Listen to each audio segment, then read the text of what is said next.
Is my life painful because God is mad at me? Has anyone ever thought that? Yeah, I've Just thought it. me? Yeah. And you think, like the blind man that Jesus healed, he'd been blind from birth, and they're asking who sinned, him or his father, Right. his parents. And sometimes you think that. Yeah, not that I blame my parents. I'm more like, what did I do to deserve this? Yeah. And then you start making a list. Okay, I did this, I did this, I did this. And all these things that you've asked forgiveness for, but you're like, maybe he really didn't forgive me. Maybe I need to be punished for that. Mm-hmm.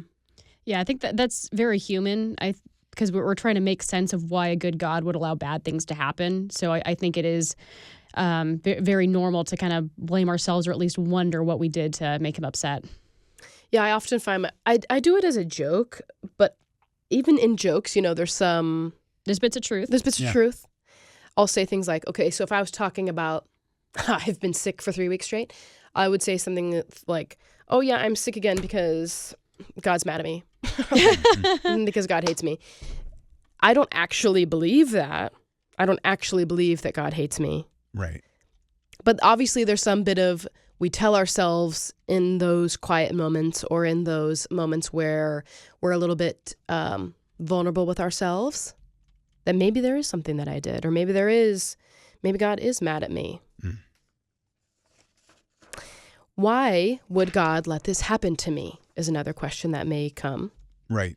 Not just, is God mad at me, but why did he let this happen? Right. We never, with good things, we don't often say, oh, thanks, no. God. This is so great. What did I do to deserve this? Right. Yeah, we're like, oh my gosh, look at me. Instead, we do something stupid, and when we're reaping the results of that, oh, God, why did you let this happen? Yep. I saw that check engine oil light for 3 months now, and then my car blew up. And God, why did you let that happen? Well, he's probably saying, I was flashing that check engine oil light at you for 3 months. I made the car do what the mechanic made it do. Yeah. And helped it limp along for a few extra weeks there. Okay, so behind all of that, is my life painful because God is mad at me? We've discussed, okay, sometimes I do ask that, or I ask a version of that question, why did God let this happen? Do you actually think, it's time to be a little bit honest here, do you actually think that God creates painful things in our lives? Deep down, do you really think that? You can say the theological truth that you know to be true and what you actually feel. Do you think that God does things to create pain in our lives? I mean, he does allow things to happen. There's a fine line between allowing and creating. So, I think to some extent you could view it as God causes things to happen because he is sovereign. Ron, any thoughts? I think, that he allows things to steer us in the direction that we should go. If we're traveling down a path and he wants us to stay in the right, he will allow things to happen that'll be like, you don't want to go this way. You don't, I don't know, maybe you're going to be the getaway car driver for a bank robbery, and you shouldn't, but you think, well, my friends are pressuring me to. And then your car has a flat tire, or your engine blows up or whatever, and you can't be the getaway driver. And, he saves you from doing things that you would hurt yourself doing. I think he allows those kind of things. But sometimes, too, he allows us to just stumble in our stupidity so that we wallow in it for a while and be like, yep, you were right, God, I should not have done this. And sometimes things just happen and there's no reason. That's just life. That's just the reality of being in a fallen world. Tragedies happen. Yeah, sicknesses, those kind of things do. In an article from Bible to Life, the article is written by Colin Smith. It says, Augustine, the early Christian leader, believed that evil does not exist as a created entity, but as a corruption of the good that God created. Satan, he argued, cannot create at all. Only God can do that. So the devil is limited to twisting good things into bad ones. For example, lust is a warped version of proper desire. Through this argument, Augustine was one of the first thinkers to explain why God allows suffering. God is infinitely good and nothing evil can come from him. What we call evil is a result of the free will of people whose disobedience warps God's wonderful creation. The entire world is impacted by the rebellion of Adam and Eve, and the rest of us each today, as a consequence of the free will God gave us to choose and the way we dishonor that gift. Thus, we have evil, human, and natural. Evil is never an act of God, but the result of the acts of men and women, even if indirectly so. So, Colin Smith is saying, God can't create evil. That is opposite of who he is. He can't create bad things. Would we say that cancer is evil? Yeah. Yeah. I don't know. You don't know? I think cancer is amoral. Uh-huh. It just is. Yeah. It doesn't, plan to ruin your life. It's just cells that go crazy and start eating up other cells, or that's kind of a layman's interpretation, not Yeah. very medical, but I think it just happens. I don't think there's a design intelligence behind it that says, I'm going to get you now. Would you say that an adult child being murdered is evil? Yes, because there was an intention behind the murder. And can God create that evil thing to happen? Lauren, you're pushing me now. Yes. I don't want to say God does anything evil, but God did create that person. They are The made murderer. Uh-huh. They're made in the image of God. It's been corrupted. So God didn't do the corruption, but he allowed it to happen. Yeah, that's one of the things where it's really hard to wrap our minds around, Yeah. where we know God is good. We know he can only create good, but evil exists in the world God created, and he allows it to continue. Mm-hmm. Mm-hmm.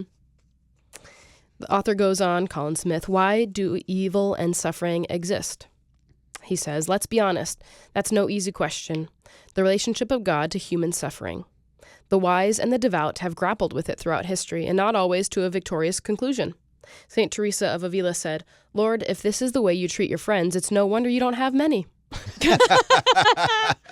At least hers was an expression of doubt than frustration. Mm-hmm.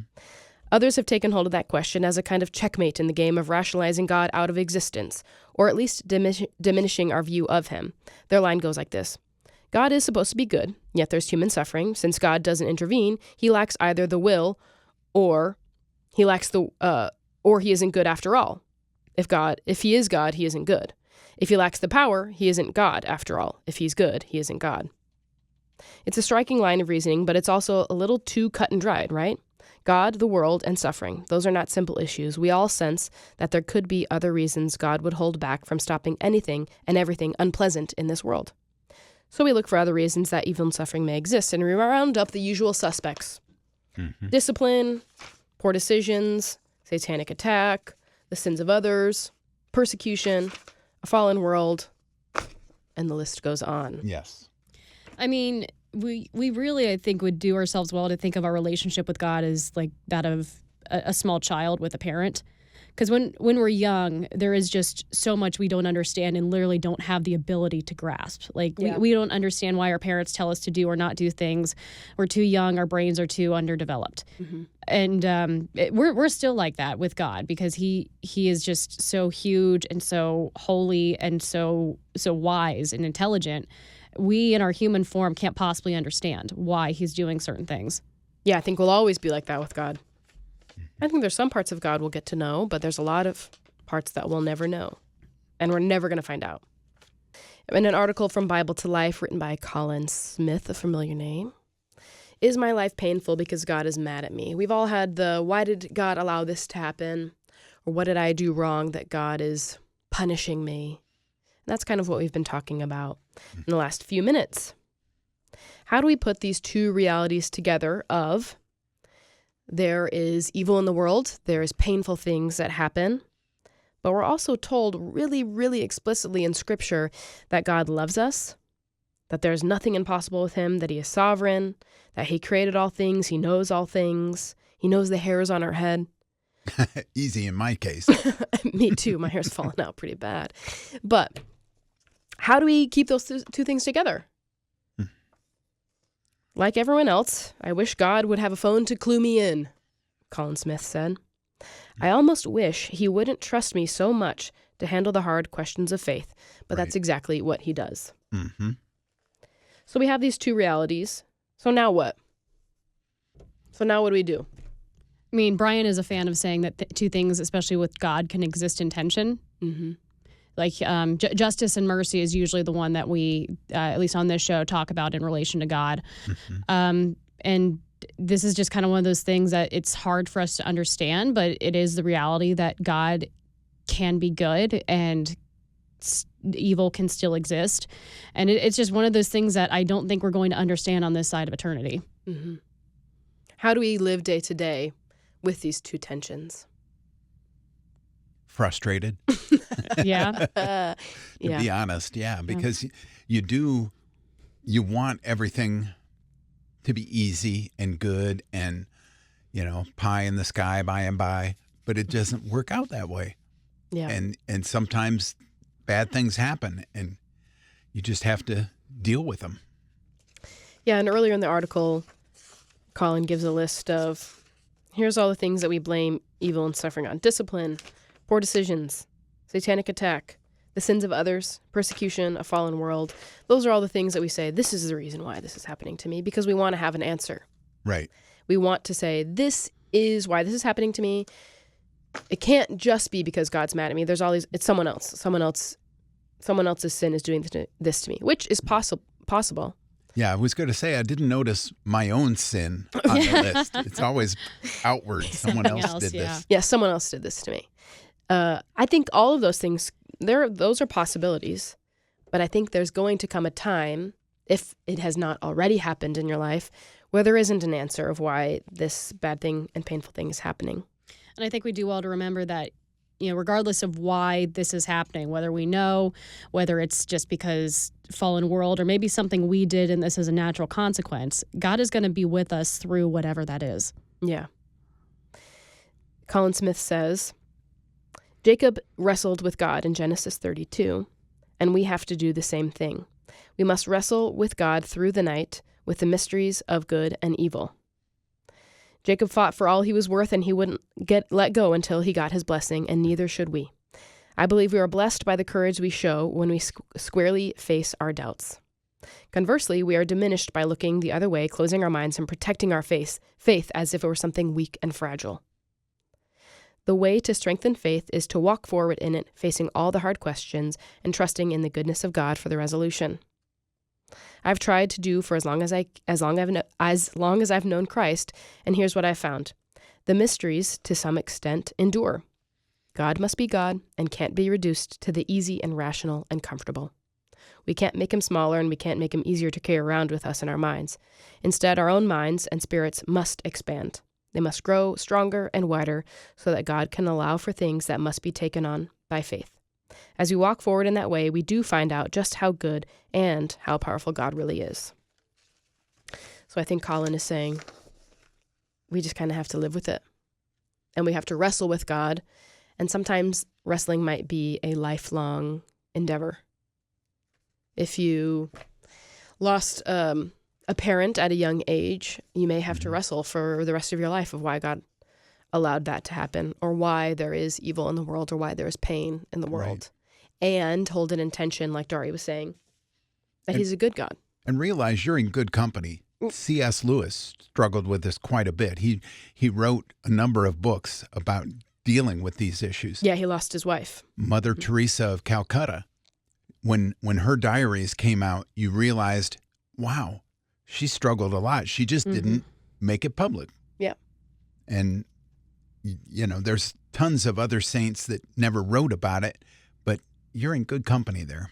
They were human. I think we can make some assumptions. Mm-hmm. So with that in mind, Ron, do you think that we need to be more open about our struggles with the things we don't understand in the Christian faith? I think it can help.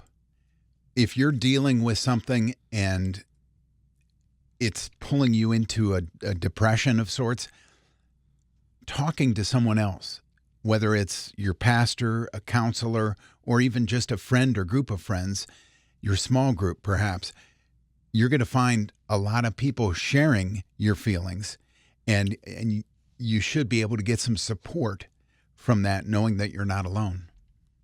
Yeah, and I think thinking you're the only one that's wrestling with these things is one of the reasons why people walk away from the faith, because they're frustrated and they want to understand and they feel isolated. Mm-hmm. But they're, like you said, Ron, they're not alone. And there are a few preachers out there that make it sound like, come to Jesus, become a millionaire, your teeth will be super white. Oh my and gosh, I your love that. complexion be perfect, and And your hair will get thicker. yes. My hair will grow back. Ron's hair will grow back. But that's not the case, obviously. Yeah. So Yeah, maybe part of it also is that we need to be more honest in the church about the struggles we each go through. I know it's really hard and it's really against our culture to talk about our sufferings as we're going through them. But that's what the Christian community is for. right. Not only is it to be able to say your sufferings out loud and have people come alongside of you and help you bear the burden, but it's also for the edification of the others in the church who may be going through something, or they may need to see a Christian that's a little bit further along in their faith going through something and working their faith out daily. It's interesting that Galatians 6:2 says, bear one another's burden and so fulfill the law of Christ. I never thought of it before, like fulfilling the law of Christ, but it is. I mean, Paul wrote it, so it must be true. Yeah. Yeah, I think we can be honest about our burdens and our struggles and get to do that together as the church. And as we do that together, we continue to bear witness to Christ and that God is a mysterious being that we can't know full well, but when we have each other to do it together, we're able to see more parts of who he is.